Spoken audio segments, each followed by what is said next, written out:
سلام كمي تتصنحوا كبرات تخطاتلتنا ازي حبرات ميديايو نسعة زحرنا يوم حدش زيناتات حزنا متين لنا وانا وزخون زيناتاتنا بوانو خباتحكم حدش تزخونكم سبسكرايب بمقبار اي ترسعو شير لايك بمقبارون كتتبابعنا بخبري بمعدام فلما كاندر استاتو كوبانياتات تأمت كمز تأقدات حابيرو بلتقنا قابل على تقراي قلع حواج خينات اويجو حلافي كفلوت أرض تقراي تقتلو تقراي هزوز آواج اتو تقوج كمزلا تحبيرو مدقعتي عمات أحيل تقراي قتلو إرتران بلتقنا متنقع تاهيبا كبراتنا نايزي عمونا يكالو تبركزبالو معبالتاتن كنكافلوكمينا كتكتاتلونا بخبري نعدمكم حزي لابزرزروم حززوات سبر زينا كم زحبرو بالزقنا ملء بملء تقراين معنا وسانة كم زم حلالفة تحبيرو تقراين بار منقست كتملس انتلا سوقتا مريت وزنبرا أبي حمد حز تقراين ملء بملء انك تملسن منقست نخفرسن اتزخبادة سقمت نخوصد تئزاز تواهيب الله اتي بالزقنا حزي قابل على تقراي زم حلالفة وسانة اتي اب تقراي زلو منقستي حقاوز لزيكونا مس منقست تقراي زقبر زخوانا يخونا يجنزب زور حقاو خم زيكونا تاتو كبلن زعزازن تخون اب تقراي مزدلو منقست زقبر زخوانا يخون وعلون حقاو كم زيكونا او يجلو كابز بتوسخ دمات تكالات تأمت كم زتأقدا زترخب حبريتا يرد تكالات تأمت قدم كبلون تأقيدا كم زنبرا زفلت انتخون بزتاقبر زتا حساب اكاونتن كم زتخفت زفلت خوينو حزد ما بلتقنا داقيمو كم زعاتو حززوات ازينا يقلت بحفشا بلتقنا حزي قبل على تقراي زوصدو سقمتي اكالات منقست تقراي كاب بانك زخوانا يخون غنزب كي ينقساقسون زخوانا عينتو كي فرارمون زقد كم زغنا تفليت الله بلتقنا عرمون اب تقراي زل اخذ نبره بجت يكون دموز او كم زبلو زفلت انتخون حزر ما اتن اب بانكتات زلواز توسنا غنزب منقست تقراي كي يتقملن نتن اب تقراي زلوا بانكتات قد انتزاز كم ذهبه تفليتو زدما منقست تقراي كملسن مغبارن حزب تقراي بتميت كصنتن مغبارن زعلم قلو عواج جونوسايد كم زغنا مهورات قليصوم بلتقنا بزيطور حزب تقراي بتميت نخصنت وسانه ممحلافو صعبو ملس منقست تقراي انتاي يخون زبل تጽبيت زغبرلو كم زخونه اتوم مهورات قليصوم الله حدا مهورات تقراي ديفاكتو ستيت بمواج ناي بعلامه تعدادق ገንዘብ تتقملو ወይ ድማ ናይ ሱዳን ወይ ውን ናይ ኤርትራ ገንዘብ تتقملو ሳነ ከተማ حلالف تخليا انتبلኳ حدا ድማ ትግራይ ምዕራብ ትግራይ ንምምላስ ናብ ጦርነት ክትኣቱ ትخليا ምዕራብ ትግራይ ምሰምለሰት ግና ዲፋክቶ ስቴት ምዃና ክትأውጅ ትخليا ክብሉ ግምቶም እናገለጹ ይርከቡ ይኹን እምበር መንግስት ትግራይ ንውሳነ ጆኖሳይድ ብልጽግና እንታይ ዓይነት መልሲ ይህብ ዝብል ግና ትጽቢት ዝግበረሉ ከም ዝኾነ እናተገለጸ ይርከብ እዚ ከም ዝናሃለወ ካብ መቐለ ዝተረኸበ ሓበሬታ ከም ዝገልጾ ትግራይ ህጹጽ ኣዋጅ እቶቶ ንምእዋጅ ምድላዋታ ከም ዝወደት ተሓቢሩ ኣብቲ ህጹጽ እቶቶ ኣዋጅ ትግራይ እንታይ ክትዓውት ከም ዝደለየት ዘይተፈልጠ እኳ እንተኾነ ንምእዋጅ ግና ምድላዋታ ከም ዝወደት ተሓቢሩ ሓደ ፍልፍላት ከም ዝሕብርዎ ካፍቶም ዓላማታት ህጹጽ ኣዋጅ እቶቶ ኣብ ትግራይ ዘሎ መሓወር ምጽራይ ከም ዝኾነ ገሊጾም እዚ ከም ዝናሃለወ ዶክተር ደብረጽዮን ኣብ በዓሉ ሓይሊ ሰላም እናበለ ዝጽዋዕ ሓይሊ ናብ ትግራይ ንኽኣቱን ኢዱ ንኽብን ዝጸውዕ እንትኾን ሕዚ ድማ ኣዛዚ ክፍለ ጦር ተሓይሊ ከም ዝተቐተለ ተሓቢሩ ኣዛዚ ክፍለ ጦር ኣምባቸው ስዩም ከም ዝተቐተለ ብወገን ደገፍቲ ብልጽግና ይኹን ብወገን ደገፍቲ ትግራይ ዝተረጋገጸ እንትኸውን ኣቀታተልኡ ዝምልከት ግና ተጻረርቲ ዝኾኑ ሓበሬታታት እናወጹ ይርከቡ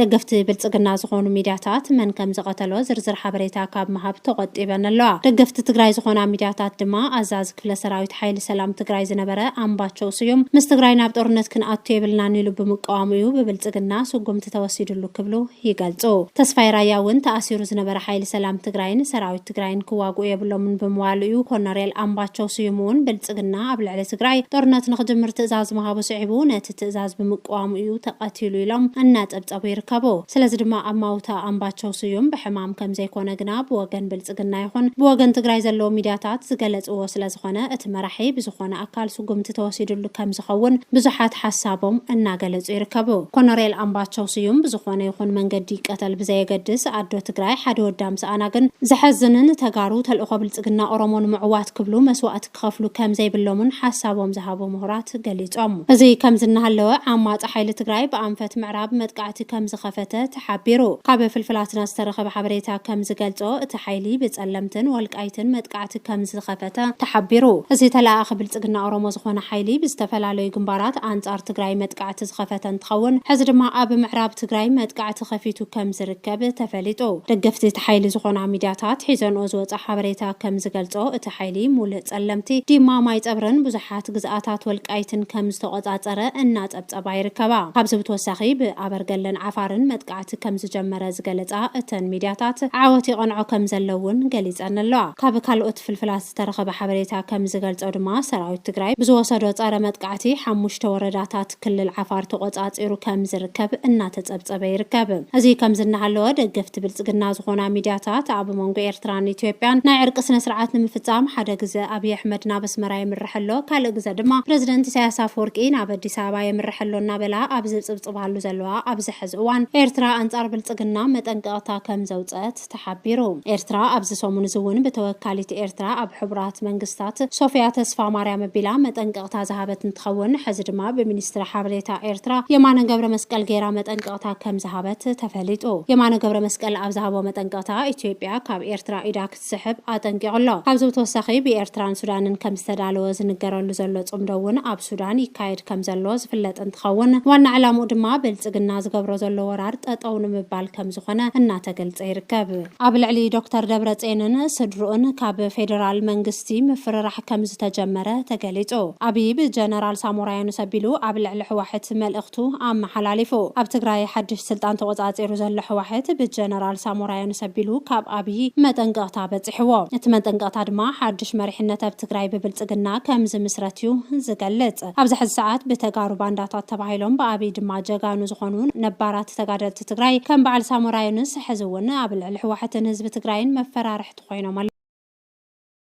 ስለዚ ድማ ኣብ ልዕሊ ሕዋሕት ብፍላይ ኣብ ልዕሊ ዶክተር ደብረጽዮን ዘፈራርሑ ዘለው ኮይኖም ክሳብ ስልጣንካ ተዘይለቂካ ክነጥፍእካ ኢና ዝብል መልእኽቲ የመሓላልፉ ኣለው ብውሽጢ ዝወፁ ዘለው ሓበሬታታት ከም ዘመላኽትዎ ልክዕ ከምቲ ኣብ ልዕሊ መንበሪ ጌታቸው ረዳ ተወሲዱ ዝነበረ ናይ ድሮን ጥቃትን ዓጀብቲ ኣይተ ጌታቸው ረዳ ዝቐጠፈን ሎሚ እውን ኣብ ልዕሊ ዶክተር ደብረጽዮን ከም ዝወስዱ እዩ ዝግለጽ ዘሎ ብመሰረት እዚ ድማ ብፍቃዱ ዶክተር ደብረጽዮን ስልጣኑ ከረክብ እንተዘይኮይኑ ግና ኣብ ልዕሊኡን ኣብ ልዕሊ ስድሩን ስጉምቲ ከም ዝውሰደሉ እዩ ዝፍከረ زلوا زي بحبو ناب دكتور دبرتين زتلاخ مفرارح خوينو بجهد دما بجنرال ساموراي نسبيلو حدا ملأختي تم حلالي فيو اتي ملأختي زحازك على محتس دما اب تግራይ حدش حيل سلطان نخحز فيدرال منغست حجز كجبر جنرال ساموراي نس تصاوعي تقريبهم يبل نتي ناي تግራይ كلل سلطان زركب حدش حيل نخمص فيدرال منغستي حلافنت وسيدو صعنتو كجبر جنرال ساموراي نس تصاوعي تقريبهم ابز سومون زي زتجبره نتي زفرس بيت مخرته تقيمخا وزف مرارحنا بسلطان ناي مملاس تكبار نهزبين خبير سقاتن ጭንቀትን ዝዳረገ ፍጻመ እዩ ሎሞ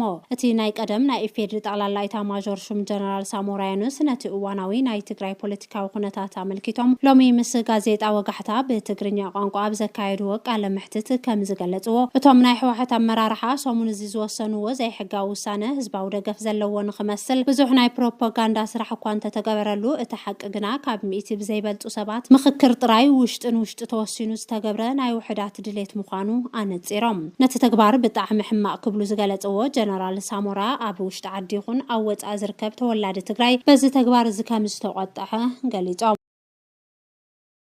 نايزي وانا علامة دما سلطان نمقصالن كاب تحتاتنت نمملاطن استغبره تغبار كبلو غاليص امو بامنت جنرال سامورا ازي ناي كنحتتينا سقات نايتون بوليتيكانياتات طراي زيكونس نايتي زوبا وتادراو اززتون سقات مخانو بمبراه كلتيوم توحيدوم ازي زفصمولو مخنيات تحتت كنكونينا كاب زبل سقات زمنጨወ ከም ዝኾነ يردو اتوم جنرال ابز قاله محتتوم نايزي سومون زمنقصاس وانا علامو سلطان نمقصالن كاب تحتاتنت نمملاطن مخانو انت ገለጽኳ እንደገና ተመሊሶም ድማ ናይ ዝምንቅስቃስ ዋና ዓላማ እቲ ፌደራል መንግስት ዘካይዶ ሃገራዊ ምርጫን ምዕንቃፍ ዝዓለመ ክኸውን ከም ዝኽእል ግምቶም ይገልጹ እቲ ፌደራል መንግስቲ ነቲ ጉዳይ ብዝረግአ መንፈስ ብብልሕን ክፈትሖ ከም ዝግባእ ዝመኸሩ ጀነራል ሳሞራ ህዝቢ ትግራይ ካብ ዝንላዕሊ ነዞም ኣመራርሓታት ክዕገስ ከም ዘይብሉ በአጽንኦት ገሊጾም ፌደራል መንግስቲ ሓላፍነት ወሲዱ ሓድሽ ሓይል መጽኡ ስልጣን ንኽሕዝ ጽዕንቶ ክገብር እውን ኣተሓሳሲቦም እቶም ጀነራል ስልጣን ይረከብ ዝብልዎ ዘለው ሓድሽ ሓይሊ ኣየናይ ሓይል ምዃኑ ምዃኑ ግና ኣብዚ ቃለ መሕተቶም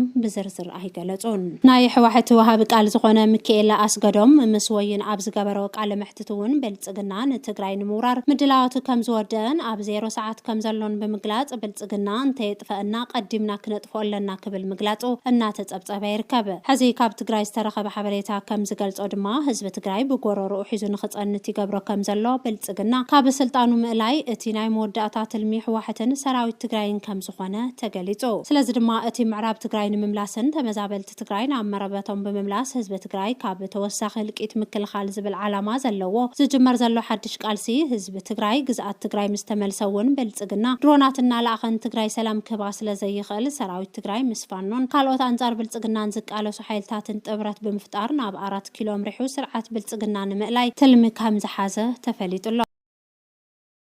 እዚ ከም ዝናሃለወ ብልጽግና ምዕራብ ትግራይ ካብ ክልል ትግራይ ንምውሳድ ሓድሽ ሽርሒ ሒዙ ከም ዝመፀ ተሓቢሩ። ካብ እሙናት ፍልፍላት 4 ኪሎ ዝተረኸበ ሓበሬታ ከም ዝገልጾ ብልጽግና ሕገ መንግስቲ ኢትዮጵያ ብምምሕያሽ ወልቃይት ርእሳ ዝኸኣለት ክልል ክገብራ ምድላዋቱ ከም ዝወድአን እዚ ዝፍጽሞ ዘሎ ድማ በቲ ምክክር ኮሚሽን ኢሉ ዘጣየሾ ንኸብዱ ዝሓድር ጉጅለ ከም ዝኾነን ተገሊጹ። እቲ ምክክር ኮሚሽን ሂብዎ ዝተባሃለ ሓሳብ መሰረት ካብ ወልቃይት ወፃኢ እውን ካልኦት ግዛኣታት ክልል ክኾና ዝተመርፃን እንትህልዋ ዋና ዓላማ ግና ንብልጽግና ዓብይ አጀንዳ ኮይኑ ከገልግለን ኣብ መንጎ ክልላት ጎንፅታት ብምፍጣር ብልጽግና ዕድመ ስልጣኑ ንምንዋሕ ዝተሓሰበ ከም ዝኾነን እናተገለጸ ይርከብ። ይኹን እምበር ገዓስያ ኣለኹ ኢላ ተተንፍስ ከም ዝበሃል ብልጽግና ድሕሪ ሕዚ ከምዚ ዓይነት ሽርሕታት ኣየድሕኖን ሽርሒ ብልጽግና እውን ህዝቢ ኢትዮጵያ ስለ ዝፈልጦ ዕድመ ብልጽግና ንምንዋሕ ኢለን ክልላት ኢትዮጵያ ድሕሪ ሕዚ ናብ ሕድሕድ ጎንፂ ኣየኣትዋን ክብሉ ፍሉጣት ፖለቲከኛታት እናገለጹ ይርከቡ። ክቡራትን ፍትዋትን ተኸታተልትና ንሎም ዝሓዝናዮም ሓደሽትን ኣገደስትን ሓበሬታታት እዚኦም ይመስሉ። ኣብ ቀጻሊ ብኻልኦት ሓደሽትን ኣገደስትን ሓበሬታታት ክሳብ ንራኸብ ንቻነልና ሼር፣ ላይክ፣ ሰብስክራይብ ብምግባር ቤተሰብ ሁኑ።